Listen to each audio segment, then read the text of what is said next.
Nuclear science training is the backbone to any successful nuclear industry throughout the world. Without a robust training system, then the foundation of any nuclear sector is as weak as that of a house built on sand. How not robust is our system? In our fourth episode, the Institute of Nuclear Science and Technology Director, Professor Michael Gatari, calls it like he sees it. While various factors can be attributed to the gradual growth of the nuclear sector in the country, none arguably beats the role that nuclear training and teaching has played in honing the skills of the various nuclear players that we see in the country today. But how significant is that role? Today we speak with Professor Michael Gatari, the Director, Institute of Nuclear Science and Technology at the University of Nairobi, to understand that and much more. Thank you so much for creating time for us, Professor. And of course, thank you for welcoming us to your Nanyuki turf. And welcome to the episode. Asante sana. Thank you, Mr. Mudoka. But I like to understand, back then in the 20th century, in the 1980s, just when you were joining this particular sector, there were a lot of misconceptions about nuclear. And actually, if you will speak about nuclear at the time and right now, most people will imagine it's about the weapons of mass destruction. And perhaps the talk was, this is the wrong direction that you are taking, and that would have been a challenge back then for you. What other challenges did you face, and how did you manage to overcome them? For education purposes, it was, we did not, we did not have many problems, because even many people will ask you on the streets, I heard you are making an atomic bomb or something like that. Yeah, the misconception was very high. And then you have to sit with them, explain. And these are some of the areas I said the policymakers never saw it in the proper perspective, because the population, the owners of the country, needs to understand what it is all about. And unless they are told, and in a language they understand, they will just know that the bombs were dropped in Japan and they killed very many people. And probably Kenya, that's what they are trying to do. They also see, if you tell them that when you go to hospital, you will be treated by nuclear science, with equipment being used by nuclear science, obviously they are hesitant. It could create traumas, and it could create more problems than I have. But education of our people is the most important. Even some of the students who are not willing to take up the profession because it is too difficult. Nuclear science is too difficult. It's a science like any other. The difference is that nuclear component, taking that the nuclear energy itself, it can destroy you if you mismanage it. But if you manage it properly, it can be peacefully utilized for all the purposes beyond what I said. Even electricity generation is peaceful utilization of nuclear. However, because, well, you wanted now in the 80s, the knowledge base, the distribution to the public of the knowledge was not well understood. And of course, you have to deliver that knowledge when you have funding to do it.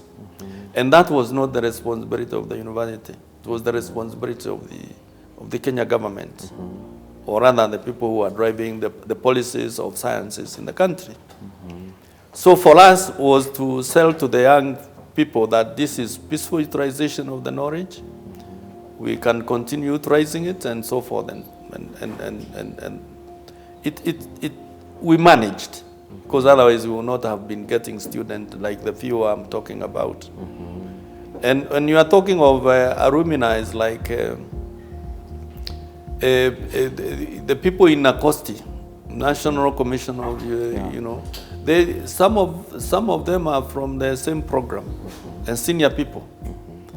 The current CEO in Kenya Nuclear Regulatory Authority is a product, and most of the senior officers there anyway. So, of course, if you talk now, we produce graduates from our university, and also there is some people who get opportunities to study outside the country. But it has taken a long time, because I would have liked to hear we have very, numbers in terms of 300 who have this knowledge. But we are still not yet there, because the project implementation was a bit slow. But such a project needs support from outside the university as well, from the government, because it is important for the future of the country. Do you feel like we are still lagging behind, like especially in terms of funding, in terms of students being deliberately allocated slots into studies that touch on nuclear? Do you feel that we are still lagging behind? I think we are lagging, and the reason why we are lagging is because of funding. And also giving the younger graduates opportunities, where they can practice. Why we are lagging is because also of misunderstanding of nuclear energy issues properly. Let me take you back, or rather let me widen the whole scope, so that it is for the Kenyans to be told the whole scope of why we are going to generate electricity. And also the young generation should be also told in point blank, but this needs funding. The reason why a government should spend more money in the education of the future generation to manage the nuclear power generation and also the applications in other fields is this. Currently, the deforestation in this country is very high because the population is growing. Forget even the urban centers. Even in the rural areas, the population is growing. The land base is becoming smaller and smaller. They need energy to warm themselves in the evening when it is cold. They want to cook. Where is the fuel? The fuel, the cheap fuel, even though people talk of gas, is still wood and charcoal. So they are going to cut down the plants which are coming up. Now, the consequences of deforestation is that the water catchment is also being exposed, and therefore enough water is not caught. And now, look at this country. The underground water is far much down, and it continues to go down. In the 60s, if you looked at Mount Kenya and Kilimanjaro, you would see snow on top. Large masses of snow, whiteness, which was beautiful, is no longer the case today. So these are also water sources. And if you look in Nairobi, these are the kind of examples now the public should understand. If you look at Nairobi itself, some of the areas which had dams are dry, and we have put houses on top of those areas. That proves that the underground water levels have gone down. Without water, and because of the consequences of climate problems caused and deforestation problems, you can't live, because water is a critical aspect of life. Now, if you supplied the rural community with cheap, accessible electricity, which even if I have money, I can support a whole village, then the deforestation will continue unless you want to kill them. Whether you make regulations to stop charcoal being burned or not, it still does not matter as long as those people don't have enough. They cannot be able to afford electricity. We talk of gas. How many of those families can afford gas? Because the highest population is already poor. So, a generation of nuclear energy is one of the best energy which effectively has no implications in environmental, negative implications in environmental issues like climate change. Because it doesn't have as much, it's carbon free. because carbon oxide is one of the biggest problems in atmospheric, in those of us who know atmospheric science. And mind you, I'm doubled up between nuclear science and also atmospheric science. So, the initial investment in nuclear energy, electricity generation from nuclear science, from nuclear energy, is high. But long run, it is cheap and it is stable. Do you know, it's only that we don't have enough studies in this country.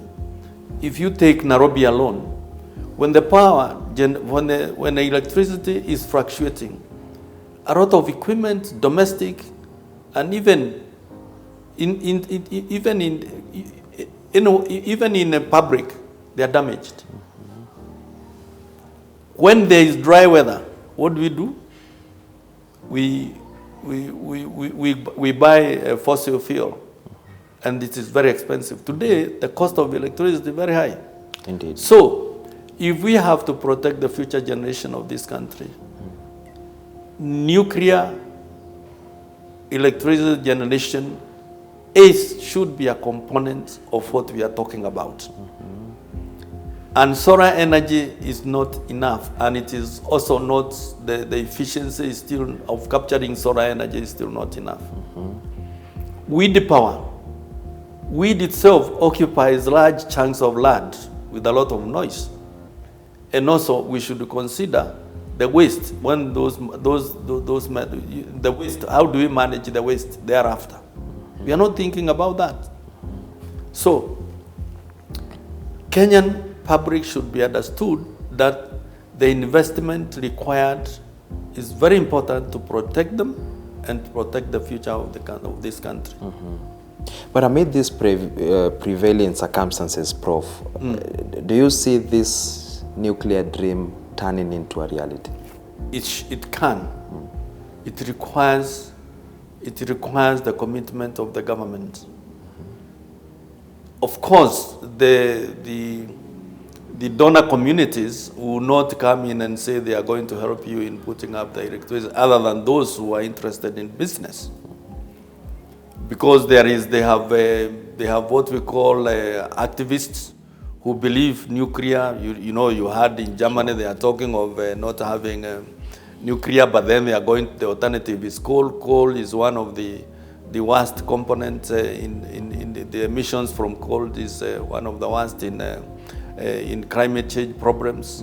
You had. In any case, ask yourself: in the northern countries, without temperature coldness and freezing, where are they going to get enough energy to support their people? The same people who are being told nuclear is not good, they just close down nuclear reactors and so forth. It's not going to happen. So, many countries will be reluctant to do that. But Kenyans or Africa, in any case, tell me one highly developed country with a GDP which is compatible to the north, which doesn't have nuclear energy. One, as a component of the energy mix. Because it's not nuclear energy is 100%. I mean, it's difficult to invest to have enough supply for 100%. But you have to have it in the mix. And its stability, because the use of fuel is very small amount of fuel will supply a lot of energy. So with that, this is where we should go. Tell the country, tell the policymakers, put money in the University of Nairobi. Put money in other universities, because probably University of Nairobi alone will not be able to produce the kind to end up with the kind of manpower we need. Of course, we have very strong plan now. If we are supported, other than the current program of nuclear science and technology, MSc applications, we have now the other program for we are working on now developing the other program of nuclear engineering, because you need engineers in development of the nuclear electricity generation. Then you need, we also need to develop radiation protection, so that the industry, there are a lot of use of nuclear science in the industries, in counting bottles, we need to go in that line. Non-destructive testing. You know, in the aircraft industry, whenever an aircraft flies for a certain miles, riding and so forth, all those gears and the frame, the body of the aircraft have been tested, whether there is cracks and all that. Part of the testing is nuclear application. We call it radiography. So, this knowledge and the systems cannot just be managed by the current knowledge base we have. And mind you, the policymaker should understand that somebody who has been properly trained in science can also be employed in very many other fields, because the mind is broadened. You cannot be able also to consume the current fast technology development without enough graduates in the country. I mean, qualified graduates, not numbers, highly specialized graduates for consumption of I'm sure you are aware that there are very many equipment which are bought in organizations, in institutions, but then they are not managed. A lot of money was used in buying them. They come and lie in the department because there is no specialist to manage those. Those are some of the things the policymakers should be focused and vibrant on. Yes, we have economic problems, but some of these economic problems could be solved if we had stable energy. And the investment is worth it. You can even, if sometimes I feel Kenyans, politicians, and even ourselves, sometimes even those who went to school, sometimes we are short of knowledge in that we keep on complaining on the investment of the infrastructure. The investment of infrastructure, there is no sustainable development without infrastructure. And part of the infrastructure is energy, and how people can move from A to B, and how people can move without spoiling the health of people, how the transportation system can be managed. And if we had a nuclear electricity, we could be able to come up to invest on small trains which can move you from, which are electrically driven, like in the north, from Buruburu to Nairobi.